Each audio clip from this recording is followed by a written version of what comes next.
Nang umatake ng business, nung 20s ka lang, hindi mo na-aral yung coolness mo. Ngayon malamang iniisip ng ibang bata, hindi, pa nagkapera ako, cool na yun eh. Boring na may pera ka na lang ngayon. Ang mangyayari nun, hindi mo na-build talaga yung swag mo. Nai-guess mo, yun ang mangyayari nun. So, pag umexperience ka, kailangan kang magkamali ka dyan, gumawa ka ng mga stupid shit, kasama yung tropa mo, magkamali ka sa babae, pumarty ka dyan, kung ano man, mapuyat ka, bla bla bla, lahat ng mga experience yan, good or bad, yan ang pwedeng makatulong sa pagiging cool mo sa pag tumanda-tanda ka na. Na which is sobrang magagamit mo talaga. Para sa akin nga, ang pagiging cool mo, mas malayo pa ang mararating nun kaysa sa pera mo lang eh. Kasi yung iba, marami silang pera pero walang gusto makipag-work sa kanila. Dahil hindi sila ganun ka-cool, hindi sila ganun kasarap kasama, di ba, nai-guess mo? Pero yung iba naman, wala kang pera, nakakalayo sila dahil gusto silang isama ng taong to. At makakabukas pa ng mas maraming opportunities yun. Dahil yung mga tao parang gusto magbukas rin ng opportunities para sa'yo dahil gusto ka nila eh.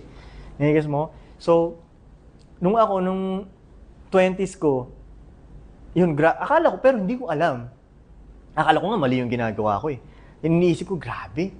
Kasi lagi ka makukumpara sa ibang tao nun eh. O, si ganito, may ganito na, may kotse na, may ganyan, may pamilya na, ganyan-ganyan. So minsan, dati iniisip ko, baka mali nga talaga ako. Pero ngayon, buti na lang pala, in-enjoy ko lahat yun. Buti in-experience ko lahat para hindi ako ignorante itong paglaki ko. Hindi yung ngayon ko pa lang siya i-experience yung mga gano'n. At dahil doon, na-build ko nga yung coolness ko. Yung swag ko, basically. Diba? Kaya para sa akin, i-enjoy nila yung 20s na yun eh. Hindi naman, kumbaga, yung iba kasi, siguro dahil sa social media, di ba? Lagi nila nakikita, lalo na yung mga bata ngayon na yumayaman, di ba? 22 pa lang, magmimilyonaryo na. So, napipressure yung mga ibang bata, di ba? Pero unang-una sa lahat, pag nasa 20s ka, wala namang manghuhusga sa'yo na wala kang pera eh. Wala namang magugulat na wala kang pera. Expected nga namin na wala kang pera eh. 22 ka lang eh. Di ba? Magugulat kami kung milyonaryo ka. Di ba? Pero kung 22 ka lang, 25 gets, okay, wala kang pera. Huwag mong anuhin yung pressure. Alam mo yun, huwag kang masyadong harsh sa sarili mo. I-enjoy mo. Di ba? Magkamali ka, ma-inlove ka dyan, mag-trip ka dyan, magkamali ka dyan.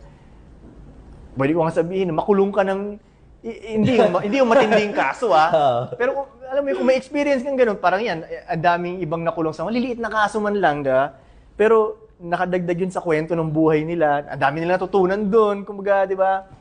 So, yeah, gumawa ka ng mga stupid shit, basta hindi mo lang siya ikakukulong ng for life at hindi ka makakasakit ng ibang tao, goods lang yun. Di ba? Enjoy mo yun. Sayang yun. Minsan lang yung 20s na yun. 20s. Di ba? Nandun lahat yan. Ang dami pang energy doon, di ba? Pero, hindi ko rin sinasabi na sumagad ka lang sa lifestyle nun. I-try mo pa rin pumera kasi nung 20s ko rin, tinatry kong pumera pa rin. Lagi pa rin nag-iisip ng ways paano magkapera. Iisip ako ng bagong modus na naman, nagigets mo ganun. Pero hati siya. Hindi ako sobrang nerd sa paggawa ng pera dati. At hindi rin ako sobrang sagad na sagad sa lifestyle dati. 'Di ba?